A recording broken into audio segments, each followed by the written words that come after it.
Em fevereiro, Arthur Lira deixará a presidência da Câmara, Rodrigo Pacheco deixará a presidência do Senado. O Rodrigo Pacheco é cotadíssimo para virar ministro do Executivo e, claro, ele projeta uma candidatura ao governo de Minas Gerais, quer ser governador de Minas. Quer disputar a eleição de 26, é óbvio que não vai falar isso agora e tal, mas quer. E continuará senador, mas sem a visibilidade da presidência do Senado. A visibilidade que a presidência do Senado e, portanto, do Congresso confere. Arthur Lira continuará sendo deputado e dizem quer ser candidato ao Senado por Alagoas em 2026. 2026 será aquele ano em que haverá 2 cadeiras em disputa em cada estado. Cada estado tem 3 senadores, 27 estados, 81 senadores, 27 considerando já o Distrito Federal. E há uma eleição em que 2 cadeiras estão em disputa. Na eleição seguinte, 1 cadeira só, já que o mandato de senador é de 8 anos. Diferentemente, o de deputado é de 4 anos. Ora, Arthur Lira parece estar elaborando essa candidatura. E o Lula chegou a dizer que pretende apoiar Arthur Lira e Renan Calheiros para o Senado por Alagoas em 26. E eles são inimigos um do outro. Calheiros e Lira disputam poder em Alagoas, disputam esferas de influência no estado alagoano. São inimigos declarados, com provocações e frases pesadas de um sobre o outro, com muita frequência. Mas uma coisa é Arthur Lira deixar a presidência da Câmara. Outra coisa é Arthur Lira deixar o poder político que tem, que, claro, está associado à presidência da Câmara, mas que pode ir além do período em que o sujeito preside a Casa dos Representantes. Principalmente em relação às emendas. Nós tivemos, depois de 88, um processo que foi lento, mas progressivo, de perda de poder da presidência e aumento do poder do Congresso Nacional, e uma espécie de ponto de inflexão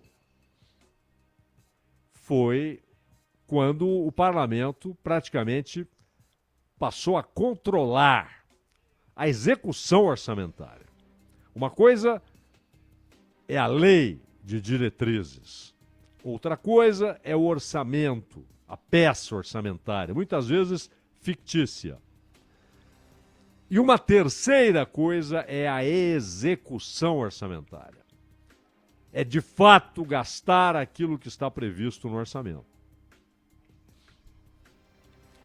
No governo Bolsonaro, pela primeira vez, o ministro, na época era da Economia, era um ministério mais amplo, não era só Fazenda, o Paulo Guedes perdeu esse poder para o então chefe da Casa Civil, Ciro Nogueira. E Ciro Nogueira era o centrão no Palácio do Planalto. O centrão na esplanada dos ministérios. Foi quando o Bolsonaro, que antes discursava contra o centrão, ele, Augusto Heleno, e o Bolsonaro dá uma guinada e chega a dizer que ele, Bolsonaro, sempre foi centrão. Mas o mais importante foi entregar a execução orçamentária para alguém que é líder do Centrão e que é, aliás, muito, mas muito, muito próximo de Arthur Lira. Ciro Nogueira é muito próximo de Arthur Lira. O Lula fez movimentos tentando retomar parte do controle sobre a execução orçamentária.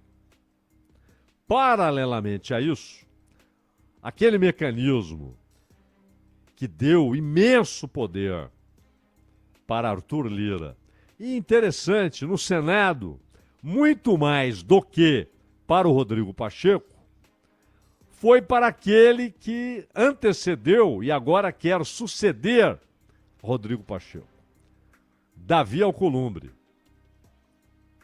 Davi Alcolumbre ganhou muito poder com esses mecanismos de distribuição de verbas solicitadas por essas emendas parlamentares. Boa parte delas já não se pode falar em solicitação, mas em imposição. São impositivas. E aí inventaram as emendas de relator, claramente desenvolvidas dentro de um mecanismo inconstitucional, ilegal, irregular, incapaz de atender exigências elementares da Constituição, como rastreabilidade, publicidade, transparência, possibilidade de fiscalização.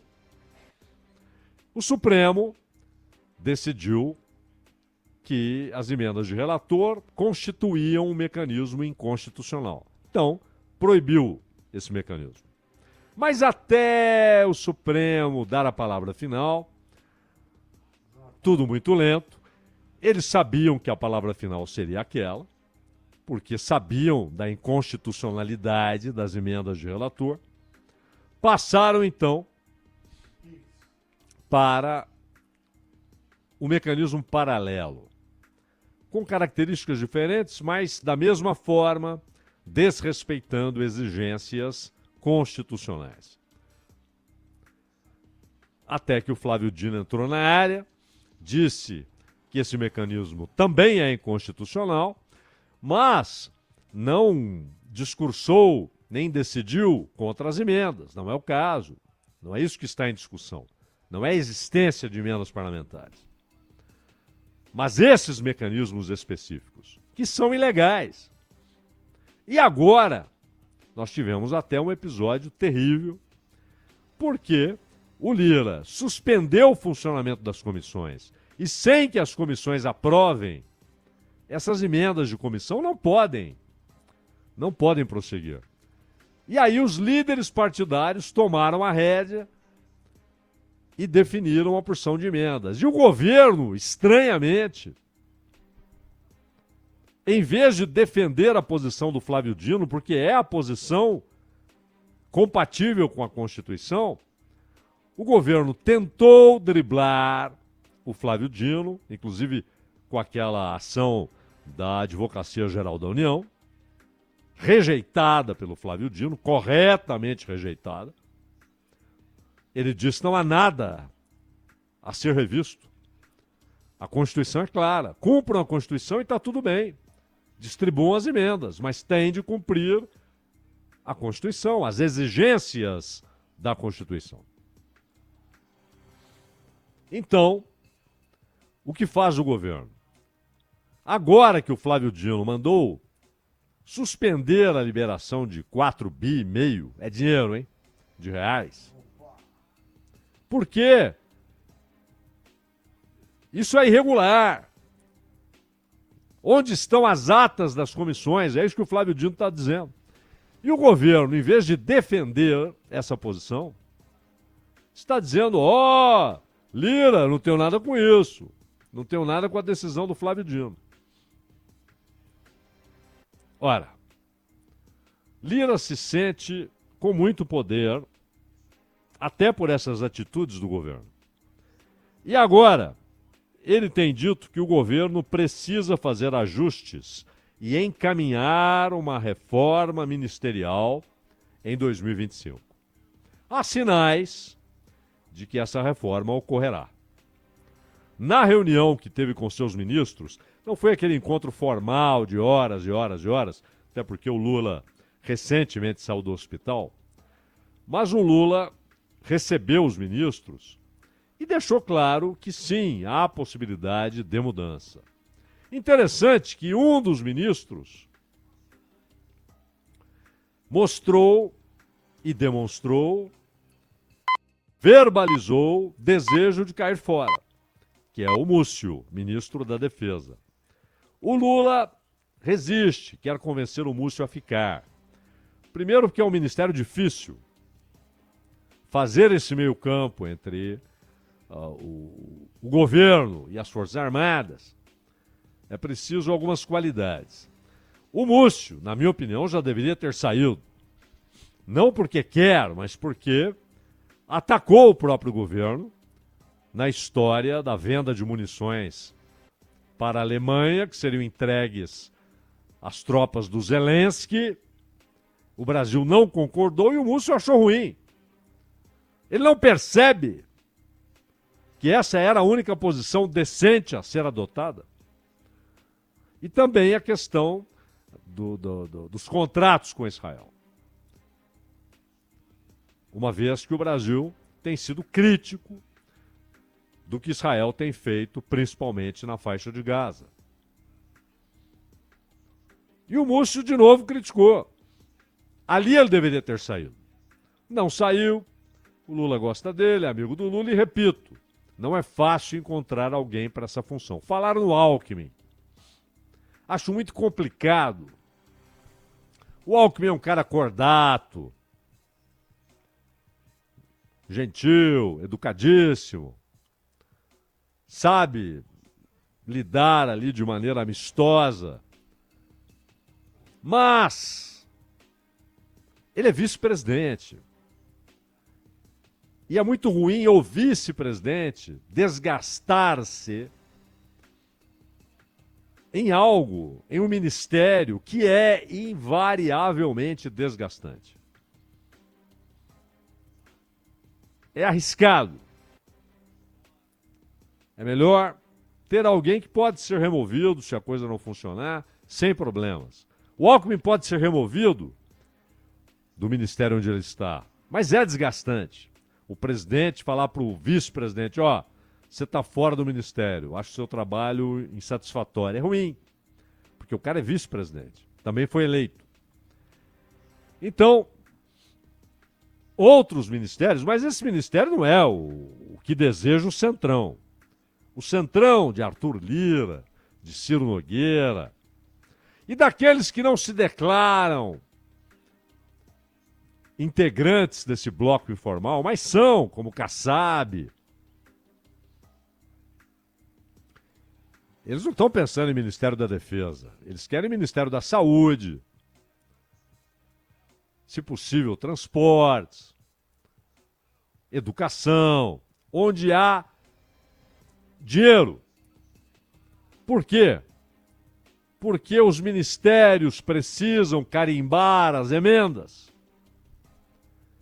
E a ideia é estar, o Centrão estar, nos dois lados do balcão.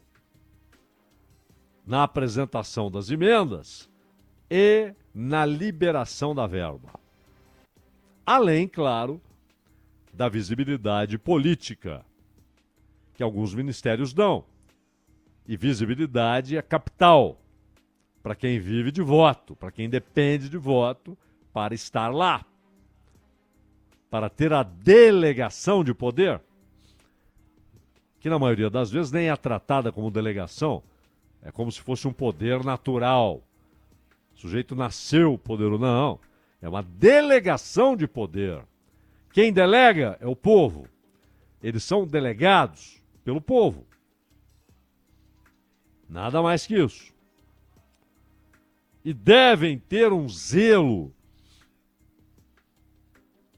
até ao limite com o dinheiro do povo. E essas emendas, exato, não tem. Essas emendas mostram isso, não tem. Esses mecanismos mostram isso. Além de várias outras situações em que o poder mostra total irresponsabilidade, leviandade no uso do dinheiro do povo. Então o Centrão quer comandar a reforma ministerial. Exatamente para ter, de um lado, no Congresso, o poder de apresentar emendas e, do outro lado, o poder de liberar a verba. Exatamente nos ministérios onde há mais projetos, porque há mais dinheiro. O Lira não dá sinal de que quer ser ministro. Ele quer indicar ministros. A ideia de ser executivo não parece atraí-lo. Tanto que o que ele está projetando, pelo menos hoje, para 2026, é uma candidatura ao Senado. Não ao governo de Alagoas, mas ao Senado. Até porque há, paulatina, mas progressivamente, essa transferência de poder, inclusive poder sobre a execução orçamentária, para o parlamento. Transferência para o parlamento. Então o negócio é estar no parlamento com poder. E o Lira deixará a presidência, mas não quer deixar o poder. Tanto que trabalhou muito. Primeiro pelo Elmar, depois pelo Mota, para ser seu sucessor.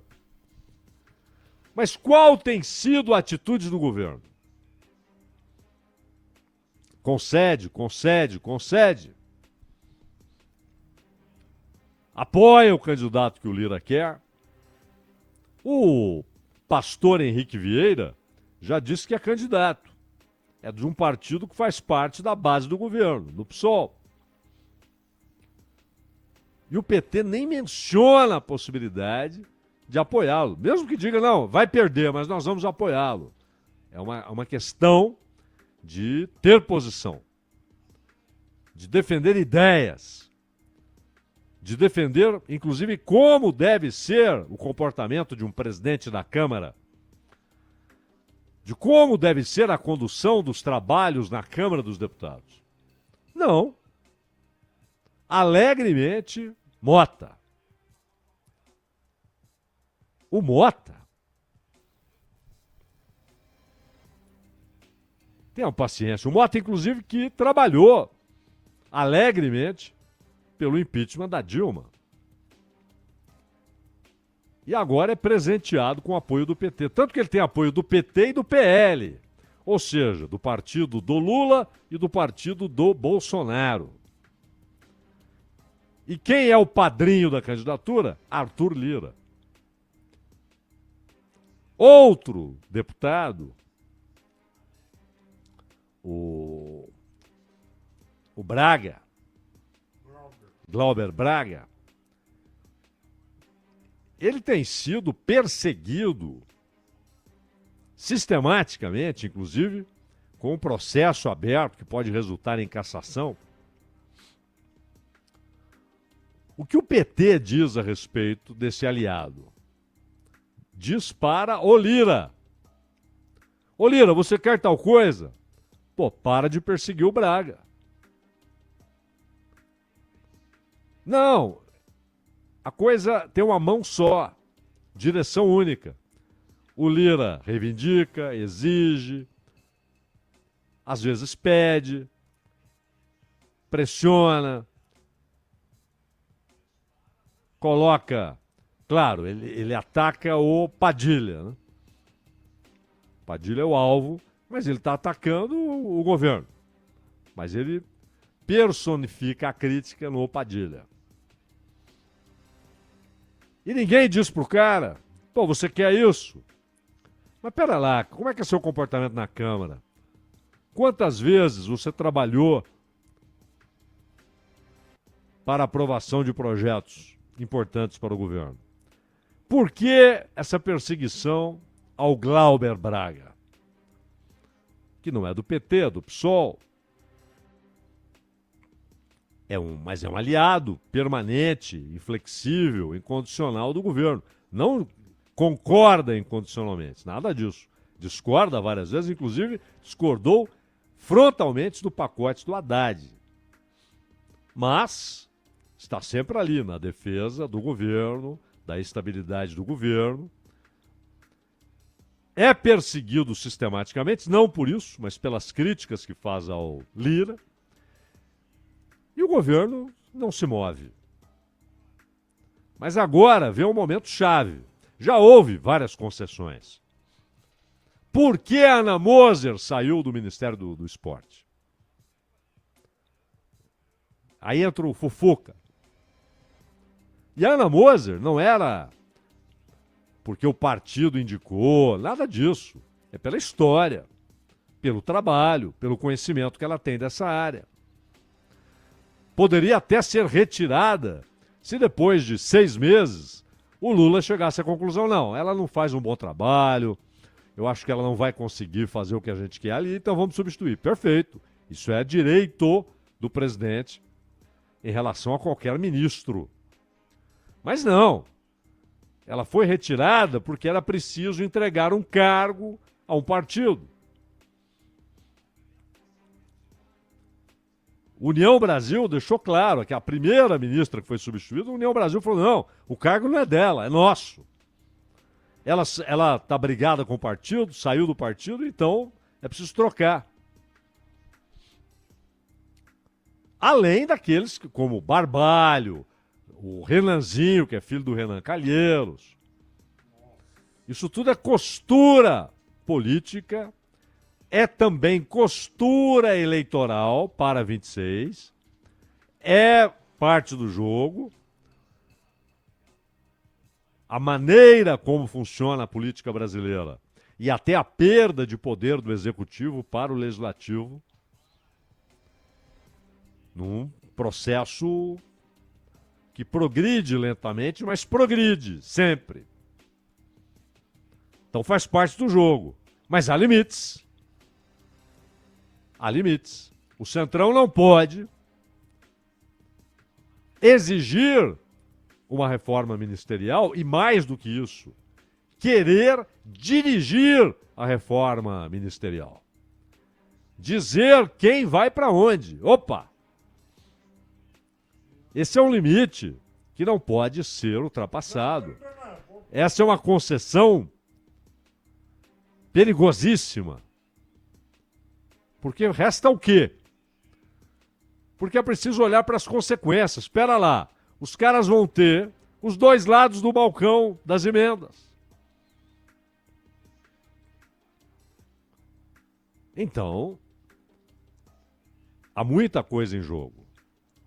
Além do que, no Congresso, a resposta do Centrão é o seguinte, olha, às vezes votamos com o governo, às vezes votamos contra o governo. Normal, isso também é normal.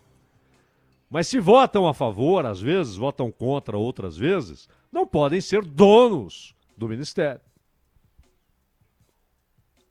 Não podem dirigir reforma ministerial. Isso não existe. Isso é inconcebível. É uma cessão de poder inadmissível. Então, em 25, fatalmente, esse jogo será jogado. E aí teremos a resposta. Como o Lula responderá não só à pressão do Centrão para que haja uma reforma ministerial, mas principalmente aos movimentos do Centrão, de alguns de seus líderes, para que esses líderes comandem a reforma ministerial, meu caro Danilo Gobá. Lembrando